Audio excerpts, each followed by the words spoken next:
أشرقت نفسي بنور من فؤادي حينما رددت يا رب العالمين. من صالحين تكمدة سلف هذه الأمة أيها وحال علماء كشكايان كتبتك قرية هي تاريخ ديسو حجك السعودية بالليل أما سفر بوها سهيدي باكا قولي سهيدي ما لبا بيرو دحدودا isagoo hilin wadadii yareed maraya ayuu arkay xabad tufaax oo dariiqa iska taala oo qaatay oo gaajoonayay oo ka baday xabad tufaax markuu ka baday calooshii ku riday gaajadii ka yar damtay ka dhaadhacday ayuu yiri xaq naas baad cuntay ayaa ku fasaxay nuskii kale uu iska qabtay beertii buu yimid nin beerta ka shaqeynay uu ku yiri beertan ma adiga la maya waan ka shaqeeyaa maxaa dhacay waxaanu mareen tufaaxani beerta inuu ka soo go'o dariiqo ku dhacay waan gaajoonay nin socota ayaan ahaa nusna waa ka cunay nusna waa kan oo iska qabteen nuskan cunaha la iga cafiyay buu nuskan ha la iga qaato ninkii beerta lahaa baa anu beerta ma lihi waan ka shaqeeyaa laakiin ninkii beertan iska lahaa maalqabeenkii halkaa buu degan yahay u tagi isaga hadduu ka cafinay isaga taala hadduu ka cafinay isaga u taala halkii buu ugu yimid markaa markuu u waramay ayuu horta nuska halkan iska soo dhig buur nuskanaad haysato halka soo dhig u dhigay nuskaad cuntayna kaama saamaxayay buur ilaa shuruud baan kugu xidhay haddaa shuruudda aad buuxisid uma ka cafin waa maxay shuruuddaas inan baan dhalay buur aqalka iyo dhex fadhida ma aragto ma maqasho ma hadasho ma qabato ma socoto gabadha shanta arrimood ee ku sheegay leh haddaad iga guursato baan kaa cafin haddii kalena nuska iga aad iga cuntay waa xaaraan oo aakhiraad keeniye orada iska socod buu ku yidhi ma aragto ma maqasho ma hadasho gacmo ay wax ku qabata ma leh log ay ku socota ma leh ma yeel lahayd adigu ar maxaa odhan lahayd sheega way adag tahay soo maha war nuskaasi nuskayga aakhirahan la taga buu odhan lahaa ma tan lixaadkiiba ka wada muqaya ma ciduu saaruu rabaad odhan lahayd ma ciduu dul saaruu rabay laakiin ninkan waa nin muumin oo aakhiru ku xisaabtamaya waxa uu ku xisaabtamayaa xadiidkii nebi maxamed ee ahaa luqmad xaaraana qofka afkiisa geliya 40 maalmood soon iyo salaad iyo duca laga aqbali maayo dhakhtarrada zamankani waxay baadheen cuntada qofku maanta uu cuno nafaqada cuntada jirka meeqay ku sii jiri kartaa waxay ogaadeen 40 maalmood inay tahay waa 40 nabi maxamed calayhi salaatu wasalaam uu waxyiga inoogu sheegay luqmad xaaraan ninka afkiisa ay gasho caloojiisa gaadho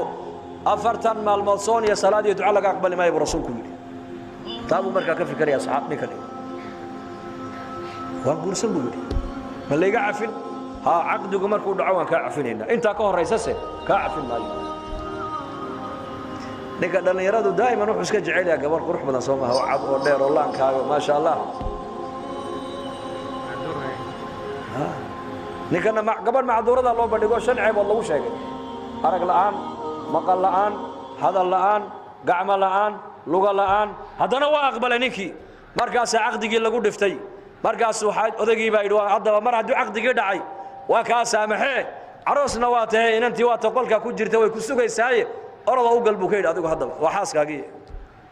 isagaa markaas la sii hadlayo wuxuu yidhi haddaad la hadashana ku maqli mayso haddaad ishortaagtana ku arki mayso haddaad maarataanay adu qeeladana ku maqli mayso haddaad gacanta u fiiqdo gacan ma hayso haddaad kici tiraada kici mayso markaa buu yidhi maxaa la samayn marba waad ku jirtaa oo waad gashee ilaahay baana kula soo doontay aakhira naarta ka badbaadide iska salaam malaa'igta ilaahay baa ku jawaabi doontay darka buu soo galay assalaamu calaykum ورحمة الله وبركاته مركاسا أقل كبرتميه سواء الله قد ياري قبل أدمد قروح ديدا إيضا كلا أدونك آنان أولين الله ملاينا يحور العين سبادك صعد على إنيته ووحي إلا الشيء يودن وحبا عيني كجرين إنه بي قبتا مغل كي بي قبتا هذا الكي بي قبتا سعود كي بي ليلحي قعمه بي قبتا مركاسو جوك سدي ملاها أنا قلدنا وقل كلا أيان صوق لي ما يبي كتر الزوجة دادي بان هي إيه كان بي كتر markaasuu ku aabaha sidoo igu sheegay si ka duwan bay u dhacday xantu waa xaraam bay ku tiri aabaha ya xaman waxa uu ka yiri aniga ii sheegana ku jawaabiye ma aragto igu yidhi sawdigay arkaya ma aragto oo inantaydu macsiye ma aragto weeyaan oo ragga ajaanibta ma aragto weeyaan ma maqasho oo wax ilaahay nabi maxamed ka caraysiinaya ma maqasho weeyaan ma hadasho oo dikri iyo quraan iyo hadal annaka nagula hadlaysa mooyaane hadal ilaahay ka caraysiinaya kuma hadasho ma qabato oo nin ajaaniba weligeed gacanteeda kumay qaban ma socoto oo lugaheega meel ilaahay uu ka cadhoonayo umay adeegsanoo lugaheega kumay marin buu yidhi sidaas waa bahay u jeedaa si kale hamoodin bay ku tiri waman yattaqi allaha yaj'al lahu makhraja wa yarzuqhu min haythu la yahtasib meelu zakafilaynin ayaa arsaaqada ilaahay ka siiyey beertii baa la siiyey gabadhii maalqabeenku u dhalayna waa loo dhisay acdam min haadaa baa la waxa ka sii qiimo badan oo ka sii weyn ninka saalix ee waliga ahaa iyo gabadha mutiicada ahayd ee aabaheed iyo hooyadeed talada aabihi hooye ku guuraysay ee taladeeda aana ku socon ee talada labada waalid aqalka u fadhidayna waxay ku curteen labada qof markay isku tageen imaamul acdam bay ku curteen imaam xaniifa imaamul acdam imaam nucmaan bin thaabit imaam xaniifa imaamka a'immadoo dhan imaamka uu ahaa ee imaam maaligna wax baray ee imaam maaligna imaam shaafici uu wax sii baray shaaficina imaam axmed uu wax sii baray imaamul a'imma baa la yidhahdaa waa imaamul fuqahaa sheekhaasee gabadhii iyo ninkaas saalixa markay isku tageen weligaa ilaahay ee cilmigiisu maanta adduunkao dhan uu buuxiyey ee faqiiha ahaa ayaa ilaahay labadaa qof ka soo dhex saaray war walaalayaal dhallinyaray haddaan ilaahay ka cabsoonno oon ilaahay dhab u rumayno oo daacadda ilaahay ku dadaalno oo sida ilaahay naga raba aan yeelno sidaan doonaynaa nolosha adduunyada ninkana laynooga dhigi war may maqlaysaan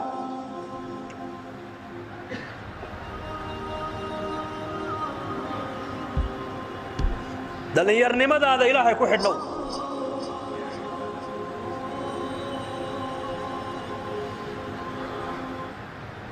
cabsida ilaahay baa meel walba galaysa ogow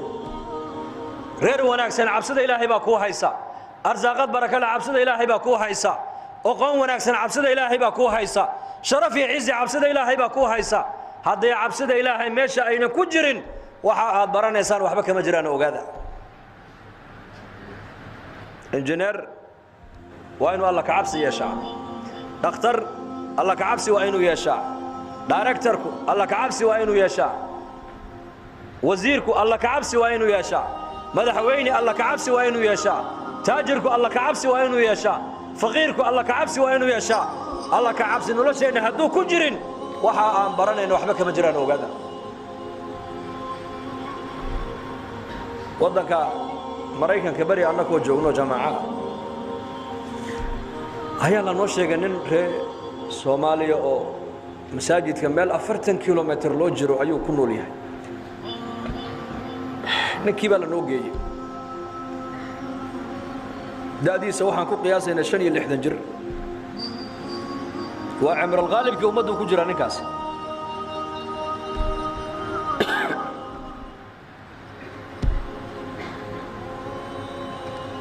jamaacaddii baan uga warranayo uuna soo raaco jamaacaddii buu u yimid markaa jamaacaddii oday nala socday iswaraysteen mid qaraabadiisay isgarteen ilaa soomaalidu waa iska wada ehel weeyaane hal qoys baan iska wadanahe markaasuu barigii dawladda maxaad ahaan jirto dee nin caynkaasoo agaasimo oo caynkaasoo raashiya wax ka soo barto wuxuu oo dakaalay marba haddaad oqoon marka horeba oqoonyahan aad ahayd oo raashiya aad wax ka soo baratay oo dalkii markii dawladdu ay jirteen nin madaxa aad ahayd halkan hadda markaad timid maxaad ka shaqaysaa bal noo sheeg waxba kama shaqeeyo halka shaqo la nooma dhiibanaye markii shaqo la noo dhiibi waayo aqal yarna waa lana siiyey xoogaha yaroo caydhoo dadka qaxootiga la siiyo raashinana waa lana siiyaa dawo yar dhakhtar yaroo kaar yaroo caymisoo dhakhtarradaana isku daweynana waa lana siiyey markaan waxaan qabta aan waayey buu yidhi ayaan jaamacad iska galay buu yidhi waa imse jirna waa imse jir waa 65 jir markaasaan ku nidhi 65 jir haye maxaad barataa bal sheeg ila marka horeba nin oqoon laad hayde wuxuu yidhi xidhiidhka dawladaha dariska ka dhexeeyaan bartaa buu yidhi labada waddan ee dariska ee xidhiidhka ka dhexeeya ayaa markaasaa lagu yidhi xidhiidhka adig iyo ilaahay niga dhexeeya waa sidee baa lagu yidhi wallaahi maskiidka axaddii baan imaadaa buu yidhi axaddii yowmal axad إلا ودك حدا الله فدي وقتها يوكان دقة سبت دي حدا